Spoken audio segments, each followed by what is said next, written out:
Welcome to VL Academy. இந்த வீடியோல accounting cycle books and records அப்படிங்கிற சாப்டர்ல other exercise problem number 46 நம்ம பார்க்க போறோம், which is in page number 2.114 and 2.115. So இந்த question பார்த்தீங்கன்னா அப்படின்னா petty cash book prepare பண்ண சொல்லியிருக்காங்க on impressed system. அதாவது petty cash book பொறுத்த வரையும் என்ன அப்படின்னு பார்த்தீங்கன்னா, இப்போ வந்து ஒரு பெரிய எக்ஸ்பென்சஸ் அப்படின்னா அதெல்லாம் கேஷ் புக்கில் வரும், இல்லை பல்க் அமௌண்ட் அப்படின்னா. இந்த சின்ன சின்ன எக்ஸ்பென்சஸ் எல்லாம் வந்து எல்லாத்தையுமே நம்ம மெயின் கேஷ் புக்கில் ஆட் பண்ணுறோம் அப்படின்னா it contains N number of transactions. அது ஒரு பல்கி டிரான்சாக்ஷன் ஆயிரும். அப்புறம் கேஷ் புக்கே நிரம்பி வழியிறப்ப நம்மளால ஈஸியாக ஐடென்டிஃபை பண்ண முடியாது. ஸோ இன் தட் கேஸ் என்ன பண்ணுவாங்க, பெரிய பெரிய கன்சர்ன் வந்து என்ன பண்ணுவாங்கன்னா, தனியாக பெட்டி கேஷியர்னு ஒருத்தரை வச்சு அதுக்கு தனியாக பெட்டி கேஷ் புக்னு ஒன்று மெயின்டைன் பண்ணுவாங்க. அந்த பெட்டி கேஷ் புக்கில் இந்த சின்ன சின்ன எக்ஸ்பென்சஸ் எல்லாம் ஸ்டேஷ்னரின்னு போட்டிருக்கோம். அப்போ அந்த ஸ்டேஷ்னரி அப்படிங்கிறது என்னன்னா, ஃபார் எக்ஸாம்பிள் இப்போ வந்து ஒரு துணிக்கடையே உங்களுக்கு ஈஸியாக நீங்கள் உங்கள் லைஃப்பில் பார்க்குற ஒரு பிஸ்னஸ் கன்சர்னாக நான் சொல்கிறேன். அங்கே வந்து அந்த சேல்ஸ் பர்சன்ஸ் எல்லாமே இருப்பாங்க, நமக்கு ட்ரெஸ் எடுத்து காட்டுறவங்க அவங்களுக்கெல்லாம். இப்போ ஸ்டேஷ்னரி அப்படிங்கிறத நம்ம மெயின் கேஷ் புக்கில் ஆட் பண்ணோம் அப்படின்னா all of a sudden they have taken a decision to give one pen இல்லைன்னா ஒரு ஸ்டாம்பிங், இந்த மாதிரி ஏதாவது ஒரு பொருள் புதுசாக அத்தனை எம்ப்ளாயீஸ் கையிலையும் இருக்கணும் அப்படின்னா that is a major expenses. But ஆனால் அங்கே ஒரு லைன் ஃபுல்லாக ஒரு 5 சேல்ஸ் பர்சன் இருக்காங்க, அவங்களுக்கு ஒரு ஹெட் இருக்காங்க, அவங்க ஒருத்தருக்கு தான் பென் தேவை அப்படின்னா மேக்ஸிமம் ஒரு 10 to 20% தான் இருப்பாங்க அந்த ஹெட் அப்படிங்கிறவங்க. ஓகே, ஆல் டுகெதர் ஓவரால் பில்டிங்கில்.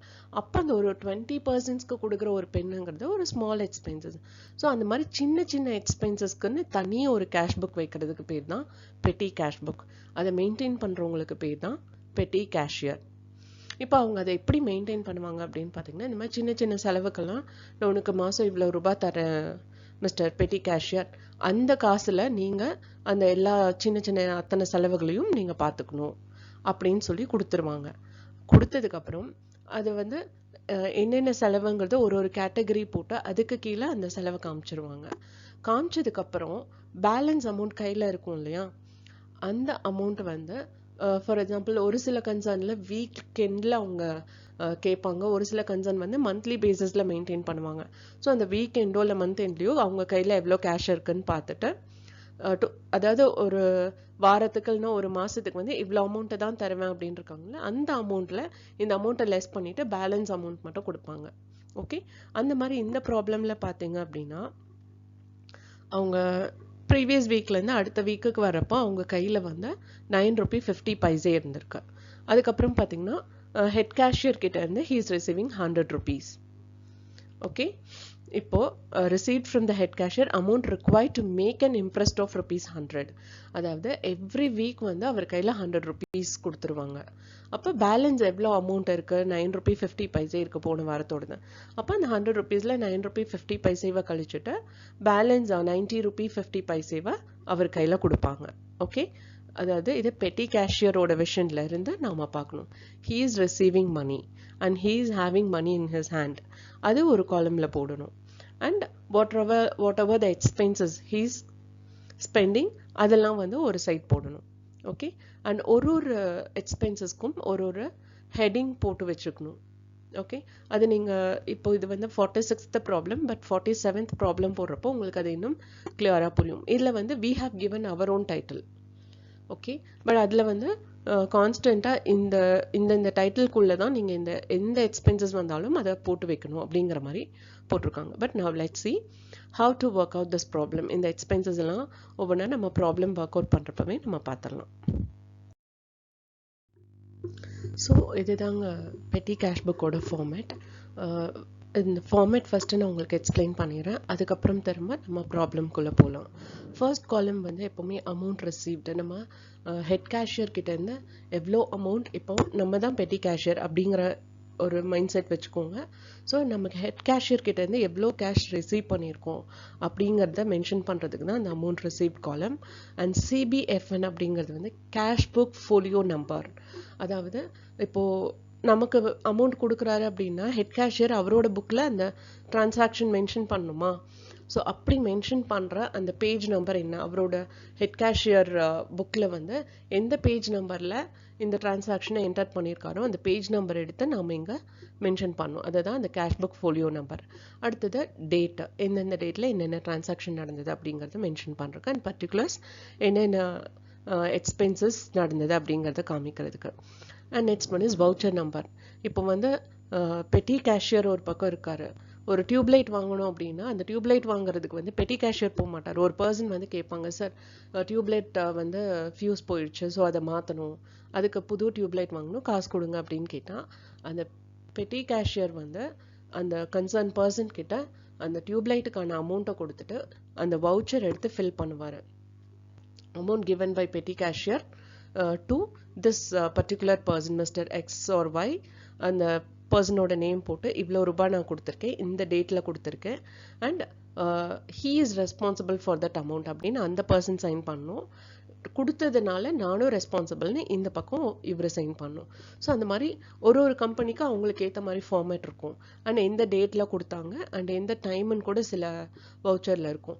ஸோ அதெல்லாமே என்டர் பண்ணி சைன் பண்ணி அந்த வவுச்சரில் கார்னரில் ஒரு நம்பர் இருக்கும், பில் நம்பர்னு சொல்லுவோம்ல, அது மாதிரி இந்த வவுச்சர் நம்பரும் இருக்கும்.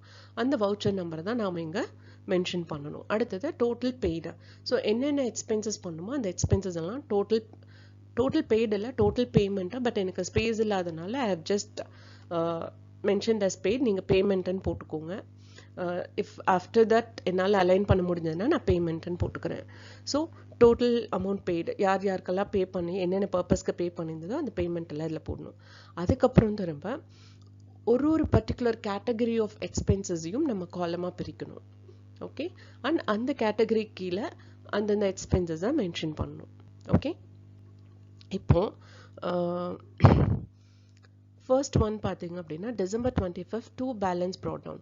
ஸோ போன வாரத்துலேருந்து இது வீக்லி பேசிஸில் அவங்க மெயின்டைன் பண்ணுறாங்க. அதனால போன வாரத்தில் எல்லா செலவும் போக அவங்க கையில் ₹9.50 இருந்திருக்கு.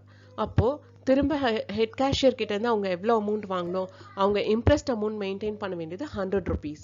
ஸோ ₹100 மெயின்டைன் பண்ணோன்னா ₹9.50 போக பேலன்ஸ் ₹90.50 அவங்க ஹெட் கேஷியர் கிட்டேருந்து வாங்கணும். அதுக்கான என்ட்ரி தான் இது.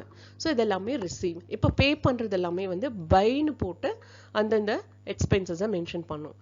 December 27th வந்து கன்வேயன்ஸ்க்காக ₹6 ஸ்பெண்ட் பண்ணியிருக்காங்க. ஸோ அதை வந்து டோட்டல் பேமெண்ட்டுக்கு கீழே ₹6, கன்வேயன்ஸ்னு ஒரு காலம் கிரியேட் பண்ணி அதில் ₹6 நீங்கள் மென்ஷன் பண்ணணும். Okay, and next one is December 28th வந்து கார்டேஜ்க்காக ₹3 ஸ்பெண்ட் பண்ணியிருக்காங்க. ஸோ அது டோட்டல் பேமெண்ட்லையும் காமிக்கணும், கார்டேஜ்னு ஒரு காலம் கிரியேட் பண்ணி அதுலேயும் காமிக்கணும். அடுத்தது போஸ்டேஜுக்கு வந்து December 28th ₹2.25 ஸ்பெண்ட் பண்ணியிருக்காங்க. ஸோ அது டோட்டல் பேமெண்ட்லையும் காமிக்கணும், போஸ்டேஜ்னு ஒரு காலம் கிரியேட் பண்ணி அதில் நீங்கள் மென்ஷன் பண்ணணும். அடுத்தது December 29th வந்து by stationery.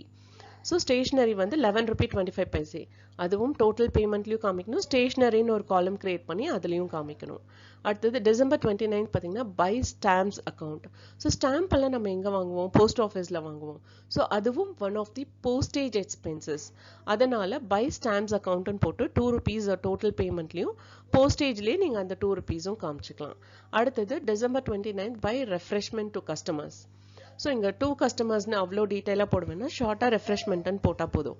So by refreshment account ₹5.75 அவங்க ஸ்பெண்ட் பண்ணியிருக்காங்க. அந்த ரெஃப்ரெஷ்மெண்ட் காலம் கிரியேட் பண்ணி அதில் ₹5.75 நீங்கள் மென்ஷன் பண்ணணும். அடுத்தது December 3rd கிளீனிங் பர்பஸ்க்காக அவங்க ₹4 ஸ்பெண்ட் பண்ணியிருக்காங்க. ஸோ அந்த ₹4 டோட்டல் பேமெண்ட்டில் ப்ளஸ் கிளீனிங் காலம் கிரியேட் பண்ணி அதில் மென்ஷன் பண்ணணும். அடுத்தது வேஜஸ் வந்து ₹1.25, அதுவும் டோட்டல் பேமெண்ட்லையும் வேஜஸ் காலத்துலையும் நீங்கள் மென்ஷன் பண்ணணும். ரிப்பேர்ஸ் ₹15. ஸோ அகெயின் ரிப்பேர் காலம்னு ஒன்று கிரியேட் பண்ணி அதில் ₹15 நீங்கள் மென்ஷன் பண்ணணும் அண்ட் டோட்டல் பேமெண்ட்லையும். அடுத்தது கார்டேஜ் வந்து ஆல்ரெடி நம்ம காலம் கிரியேட் பண்ணியிருக்கோம். அதனால இந்த டோட்டல் பேமெண்ட்லையும் ₹1.75 போட்டு கார்டேஜ் காலமில் ₹1.75. போஸ்டேஜ் வந்து ஆன் December 31st ₹4.75, அது டோட்டல் பேமெண்ட்டில் அண்ட் போஸ்டேஜ் காலம்லையும் நீங்கள் அதை காமிக்கணும். அடுத்தது கன்வேயன்ஸும் நம்ம ஆல்ரெடி காலம் கிரியேட் பண்ணியிருக்கோம். ஸோ அதனால டோட்டல் பேமெண்ட்லையும் அந்த கன்வேயன்ஸ் காலம்லையும் நீங்கள் அந்த 1 rupee 25 பைசேவை மென்ஷன் பண்ணும். இங்கே என்டர்டைன்மெண்ட்க்கு வந்து 2 rupee 50 பைசே ஸ்பெண்ட் பண்ணியிருக்காங்க. அது டோட்டல் பேமெண்ட்லேயும் காமிக்கணும். நீங்கள் என்டர்டைன்மெண்ட்டுன்னு தனி ஒரு காலமும் க்ரியேட் பண்ணலாம். பட் இங்கே எனக்கு ஸ்பேஸ் இல்லாதனால ப்ளஸ் ரெஃப்ரெஷ்மெண்ட்டும் நம்ம வந்து என்டர்டைன் பர்பஸ்க்கு தான் நம்ம தருவோம். It all about promotional activities. So அதனால அதையும் நான் ரெஃப்ரெஷ்மெண்ட்க்கு கீழே நான் சேர்த்துட்டேன் என்டர்டைன்மெண்ட்டை 2 rupee 50 பைசே. இப்போ இது எல்லாமே எக்ஸ்பென்சஸ். ஸோ டோட்டல் எவ்வளோ 100 rupees கையில் இருக்கு. டோட்டலாக ஸ்பெண்ட் ஆனது போக கையில் இருக்கிறது 39 rupee 25 பைசே. ஸோ இப்போ ரெண்டு பக்கமும் டோட்டல் பார்த்தோம்னா 100 rupees. ப்ளஸ் இப்போ இந்த எக்ஸ்பென்சஸ் எல்லாத்தையும் நீங்கள் பார்த்தீங்க அப்படின்னா அத்தனையும் இந்த 7 rupee 25 paise, 4 rupee 75 paise, 9 rupee 11 rupee 25 paise, 8 rupee 25 paise, 4 rupee and 1 rupee 25 paise, 15 rupees. இந்த அமௌண்ட் எல்லாம் டோட்டல் பண்ணுறப்ப you should get 39 rupee 25 paise. Okay, இப்போ பார்த்தீங்க அப்படின்னா இந்த 39 rupee 25 பைசே கையில் இருக்குது. அது நெக்ஸ்ட் வீக்குக்கு எடுத்துகிட்டு போகிறாங்க. Okay, that is on January 1st, 2 balance brought down 39 rupee 25 paise. அப்ப head cashier கிட்ட இருந்து எவ்வளவு ரூபாய் வாங்குவாங்க next week க்கு 60 rupee 75 paise. So this is the petty cash book ஓட format. இந்த வீடியோ வாட்ச் பண்ணதுக்கு ரொம்ப தேங்க்ஸ். இந்த வீடியோ நிஜமாவே இன்ஃபர்மேட்டிவா இருக்குன்னு ஃபீல் பண்ணீங்கன்னா லைக் பண்ணுங்க, ஷேர் பண்ணுங்க அண்ட் சப்ஸ்கிரைப் பண்ணுங்க அண்ட் மறக்காம பெல் பட்டன் கிளிக் பண்ணுங்க. ஒன்லி தென் நான் என்னென்ன ப்ராப்ளம் அப்லோட் பண்றேன் அப்படிங்கிறது உங்களுக்கு நோட்டிஃபிகேஷன்ல வரும். Thank you once again.